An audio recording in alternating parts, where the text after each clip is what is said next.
Nandito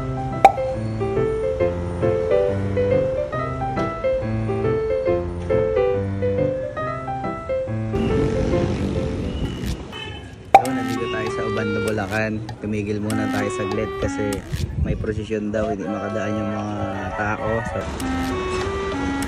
at ayan po ang mga masasaya natin mga kabarangay. Tingin mo. Ayan na po sila.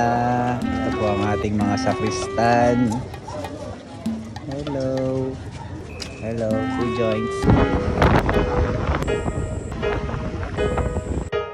Dito tayo ngayon kay Jerwin sa Bulacan, Bulacan. Kumuha tayo sa kanya ng extension. Ayun, ang gaganda ng extension niya dito.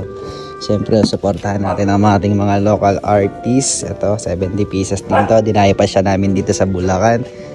Nakita na kami dati dito. Pinuntahan ko na rin siya dati nung mga bago mag-pandemic. Wala pa tong mga, hindi pa kompleto yung mga bahay na yan. Basta, sobrang tagal na rin nun.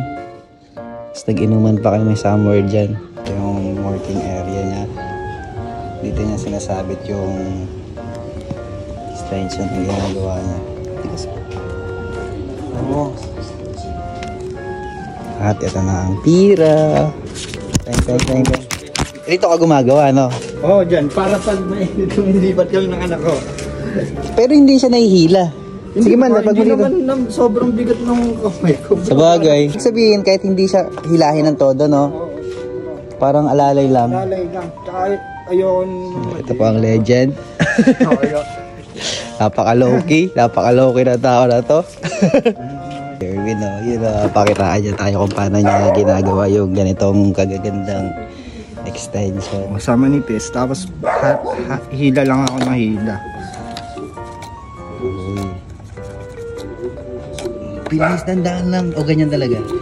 Babagal pa nga ngayon. Tapos diretso. Pataas siya, no? Kung ano yung gusto kong taba, hihila ako na hihila. Kasi pag ganyan, di ba?